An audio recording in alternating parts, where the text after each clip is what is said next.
No nosso vídeo de hoje, nós estamos no terceiro vídeo da nossa série A Bíblia, um presente de Deus. E nesse vídeo de hoje nós estaremos falando um pouco sobre a divisão deste livro.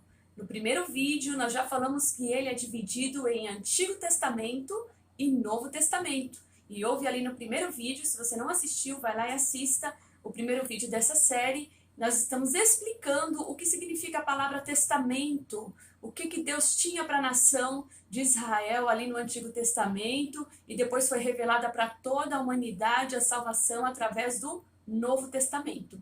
Então, hoje nós vamos entrar em algumas particularidades dessa divisão da Bíblia, que está dividida em Antigo Testamento e Novo Testamento. No Antigo Testamento, nós vamos ter uma divisão em 5 partes. A Bíblia é composta por 39 livros no Antigo Testamento e 27 no Novo. Nós já falamos aqui sobre o poder da escrita das Escrituras, de como que ela foi escrita, onde 40 homens, mais de 40 homens, reuniram em um único livro uma única doutrina, uma única história, sem contradições. Então, não sei se você já fez essa brincadeira, eu já fiz essa brincadeira na escola, né? Minhas filhas já fizeram, a professora inventa ali uma história, dá um tema para a classe e cada um vai ter que contar uma parte daquela história, né? Cada aluno daquela classe vai ter que contar uma parte daquela história. E aí depois, quando a gente juntava todas aquelas partes daquela história, só fazia a gente rir muito, né? Porque ficava uma história muito maluca. A Bíblia foi diferente, né? Imaginando assim, que as pessoas daquela classe têm a mesma idade, estão na mesma escola, estão no mesmo local ali, com a mesma cultura, na mesma época. A Bíblia foi um livro que foi escrito num período de mais de 1500 anos, com pessoas totalmente diferentes, que a maioria deles não se conheceram, e por mais de 40 homens, numa cultura diferente, numa língua diferente, isso a gente falou no primeiro vídeo, mas quando se juntou aí esses 66 livros, ele forma um único livro que é a palavra de Deus em harmonia. Esses livros estão em harmonia. Então nós dizemos que o Novo Testamento, ele cita muito o Antigo Testamento, porque quando Jesus veio a essa terra, ele, há 2000 anos atrás, né, já existia então o Antigo Testamento. Então, quando as pessoas começaram a ver Jesus, os milagres que ele operava, as maravilhas que ele fazia e tudo que acontecia na vida dele, eles começaram a entender que era o cumprimento do Antigo Testamento que eles já conheciam. Então, há uma divisão no Antigo Testamento que é feita por 3 palavrinhas, né? A lei, os escritos e os profetas. Ela é dividida nessas 3 partes: lei, escritos e profetas. E essa divisão, ela é sempre citada no Antigo Testamento. Nós vamos ver aqui, ou aliás, no Novo Testamento. Nós vamos ver aqui que uma vez Filipe havia encontrado o Senhor Jesus ali com outros apóstolos e ele correu para contar essa nova para Natanael. E ele encontra Natanael e disse, está escrito em João 1:45.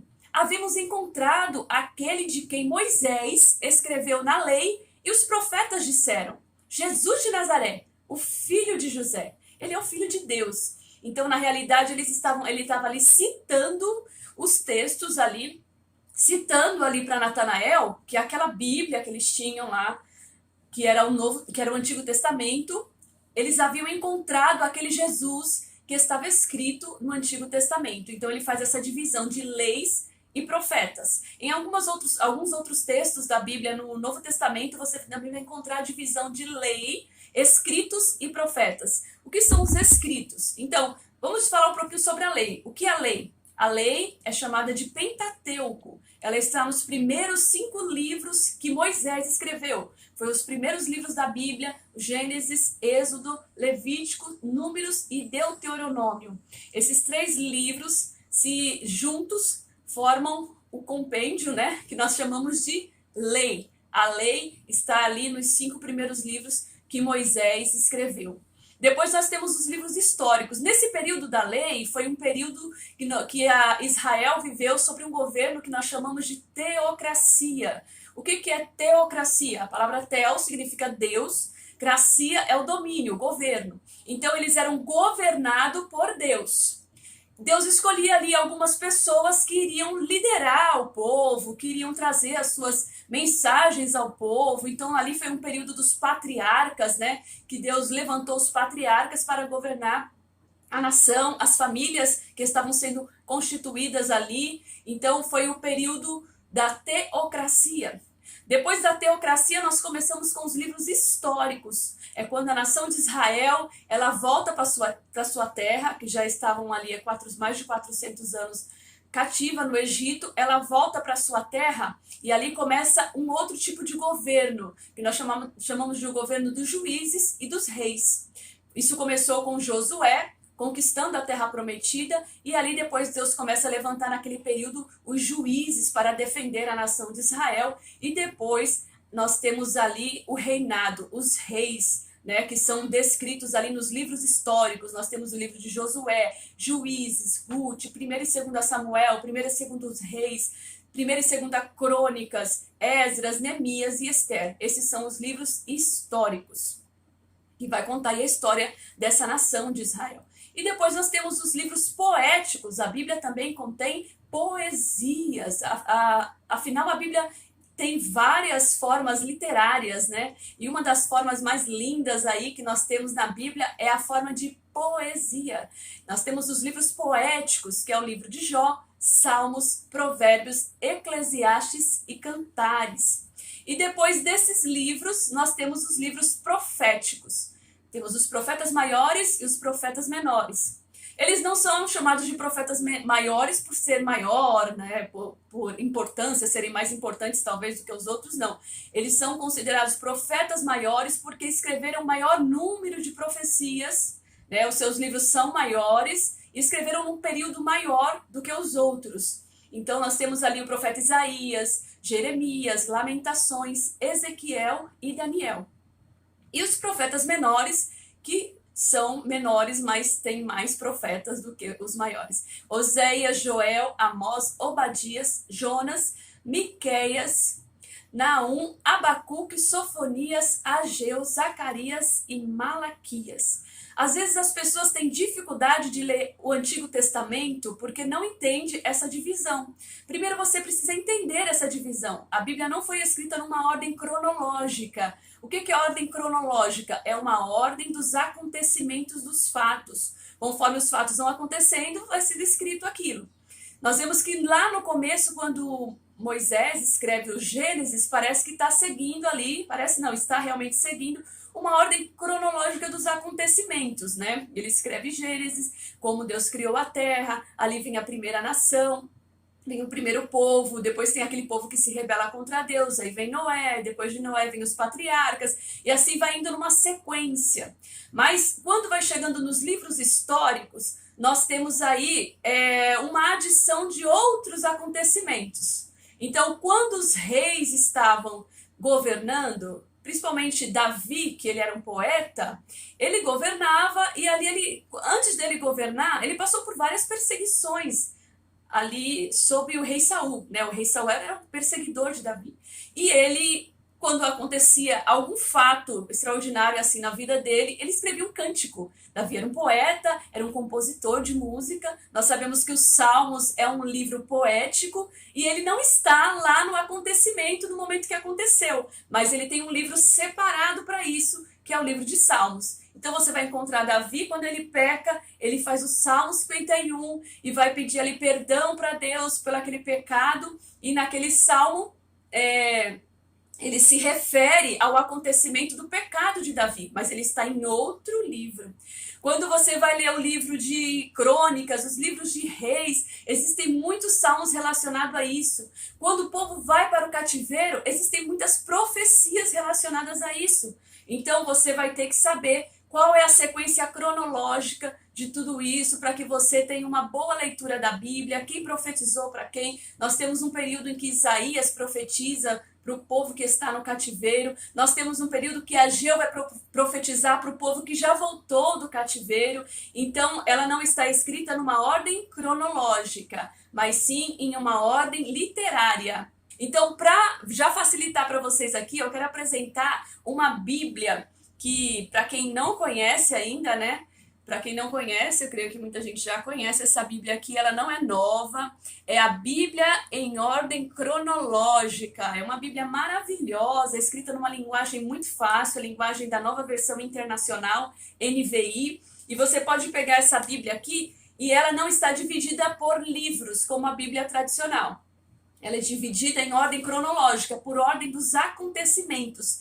Então, deixa eu ver se dá para vocês verem aqui, ó. Aqui no comecinho, aqui em cima, vai ter a data dos acontecimentos. Então, ela vai começar lá no ano zero, lá quando Deus criou o mundo.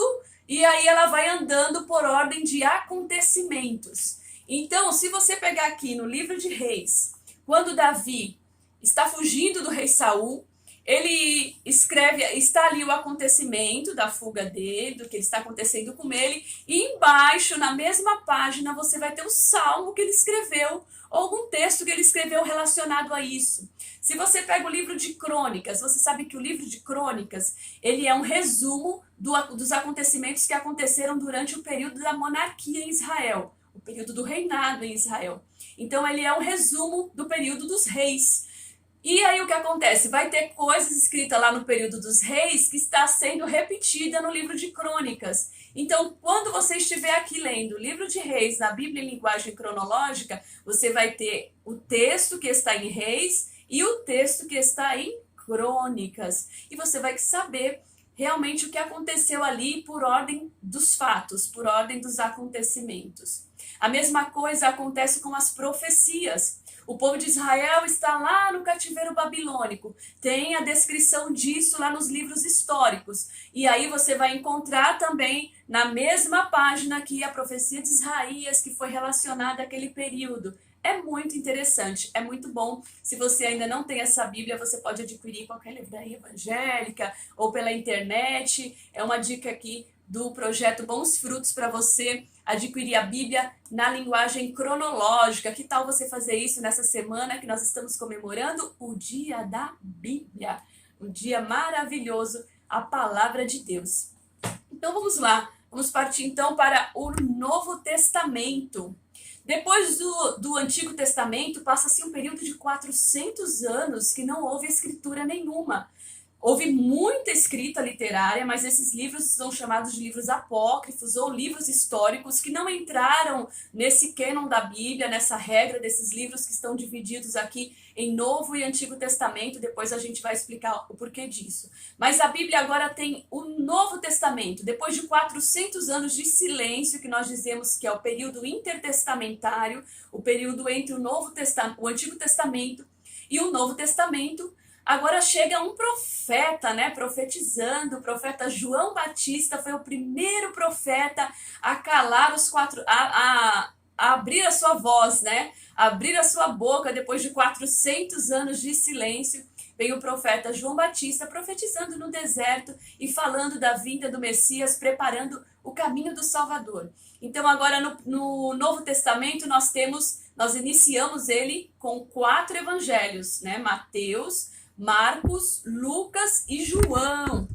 Os 4 evangelhos, eles vêm num propósito de nos dar uma biografia do que Jesus havia feito, né, na vinda dele aqui nessa terra. Por que são 4 evangelhos? Porque os evangelhos eram cartas que eram escritas às pessoas. O Novo Testamento, a maioria dele é composta de cartas. Ele é tudo composto de cartas que eram enviadas a determinados povos. E aqui, essas cartas, esses evangelhos que são escritos, são livros que são escritos ali, direcionado para cada povo diferente. Então, por isso que você vai ter uma linguagem diferente em cada livro, um ponto de vista diferente em cada livro. Nós temos aqui Mateus, que escreve para os judeus. É por isso que no Evangelho de Mateus, nós temos mais de 60 declarações, 60 citações do Antigo Testamento. Por que Mateus cita tanto o Antigo Testamento? Porque no Antigo Testamento estavam as profecias que falavam sobre o Messias. E a nação de Israel, ela tinha esse Antigo Testamento. Ela conhecia o Antigo Testamento.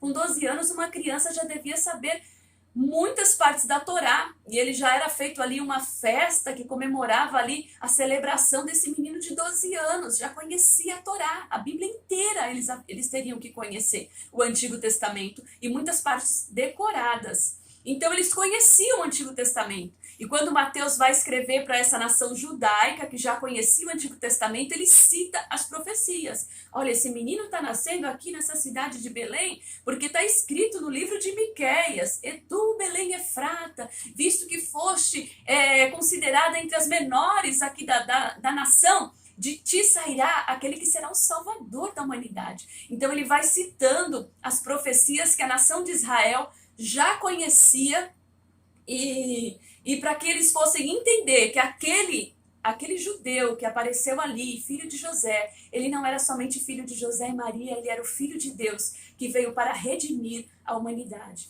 Então ali nós temos o livro de Marcos, que escreve para os romanos, o livro de Lucas, que escreve para os gregos, e o livro de João, que tem uma escrita para a igreja. É como se você tivesse um acidente de carro, vamos dizer assim, houve um acidente ali na rodovia, envolveu vários carros, várias vítimas, e você tem uma visão, cada pessoa agora vai contar o acidente, né? Então ali chega o corpo de bombeiro, e ele vai ligar para o bombeiro e vai contar como que foi aquele acidente. O que o bombeiro, na visão de um bombeiro, como que foi o acidente? Ele vai relatar lá para o corpo de bombeiro para solicitar ajuda, quantas vítimas estão envolvidas, quantos carros estão envolvidos naquele acidente. Aí vai ter a visão do bombeiro. Aí se você vai chegar também o médico vai solicitar e ligar pedindo ajuda, contar ali como que foi o acidente, pedir para o socorro, para o SAMU, mandar mais ambulância. Ele fala, olha, tem uma vítima que está assim, ele vai relatar a situação das vítimas que estão ali. Ele vai contar outros detalhes que o bombeiro não contou.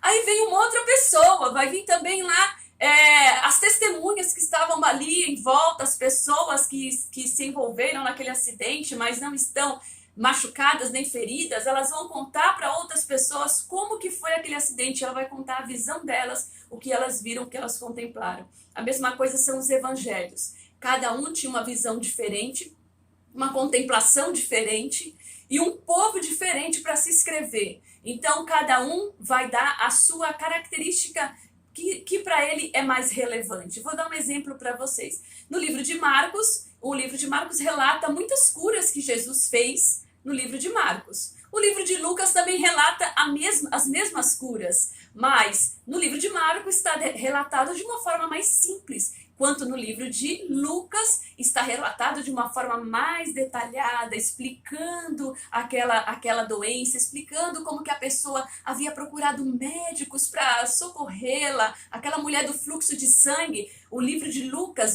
dá vários detalhes de como que ela já havia procurado vários médicos, não havia conseguido cura para aquela enfermidade. Então ali por quê? Porque Lucas era um médico que estava escrevendo para os gregos. Então havia peculiaridades da profissão dele, do que ele entendia sobre aquelas doenças no Evangelho de Lucas. Então cada livro tem a sua peculiaridade e tem a sua visão. Nós chamamos de evangelhos sinóticos os 3 evangelhos, Mateus, Marcos e Lucas. São livros que têm a mesma ótica, a mesma visão, só mostrando detalhes diferentes. Agora o evangelho de João já foi um evangelho que foi escrito para a igreja, então é um evangelho totalmente diferente. Você não vai encontrar ali um menino na manjedoura no evangelho de João, não vai falar da encarnação de Jesus, ele vai falar da natureza humana de Jesus aqui na Terra. Ele já começa falando da sua divindade.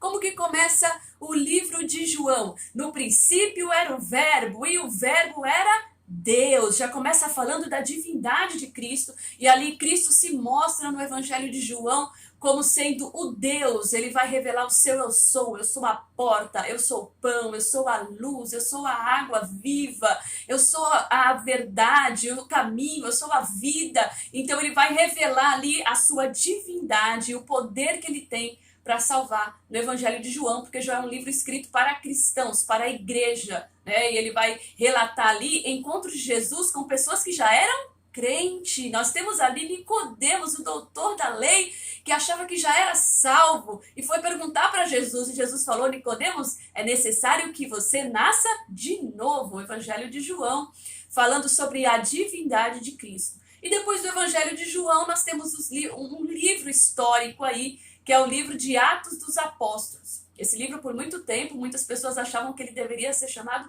Atos do Espírito Santo, porque é um livro que revela a atuação do Espírito Santo muito forte na igreja primitiva, aquela primeira igreja que foi constituída ali pelo Senhor Jesus através dos seus apóstolos, e nós temos toda a história da instituição da igreja ali no livro de Atos dos Apóstolos, um livro de história. Seguido por ele, nós temos as epístolas paulinas, e epístola aos Romanos, 1 Coríntios, 2 Coríntios, Gálatas, Efésios, Filipenses, Colossenses, 1 e 2 Tessalonicenses, 1 e 2 Timóteo, Tito e Filemão. O que é isso? Paulo foi um grande apóstolo do Senhor Jesus, ele fundou muitas igrejas, ele pregou muito o evangelho, e para todos esses lugares que ele ia, ele depois se comunicava com esses irmãos através de cartas. Então ele escrevia essas cartas, também chamadas de epístolas, e enviava às igrejas nesses outros lugares para que a mensagem do Senhor Jesus chegasse até essas pessoas e para também saber como que estava aquele povo ali naquelas igrejas. Então essas cartas formam um compêndio de doutrina maravilhosa, as cartas de Paulo, principalmente a carta aos Romanos, que já foi até falado que se a gente um dia perdesse a Bíblia toda e encontrasse somente o livro de Romanos, nós teríamos toda a doutrina da salvação na epístola de Romanos. Depois, seguido das epístolas gerais. Que são as epístolas gerais? São epístolas que foram escritas por outros apóstolos do Senhor Jesus, dirigida a igrejas e também dirigida a pessoas. Nós temos ali Hebreus, Tiago, 1 Pedro, 2 Pedro, 1, 2 e 3 João e o livro de Judas. E por último, aqui no Novo Testamento, nós temos uma profecia, um livro profético, que é o livro de Apocalipse, escrito por João, apóstolo amado do Senhor. A primeira parte lida com questões presentes da igreja ali da Ásia, aquelas igrejas daquele período ali, e a segunda parte com toda a igreja, com todo o povo de Deus, com revelações extraordinárias de tudo que já estava acontecendo naquele período, o que está acontecendo nesse período e o que ainda vai acontecer na consumação dos séculos. Então esse vídeo fica por hoje por aqui. Nós vamos continuar com a nossa série de vídeos, a Bíblia, um presente de Deus. Que você tenha ela como um presente de Deus, que você abra ela todos os dias, leia e ame e divulgue as Sagradas Escrituras. Divulgue esse vídeo, compartilhe, se inscreva no nosso canal e esteja conosco nessa série 7 dias. Até o próximo domingo, onde nós estaremos comemorando o Dia da Bíblia, a Palavra de Deus.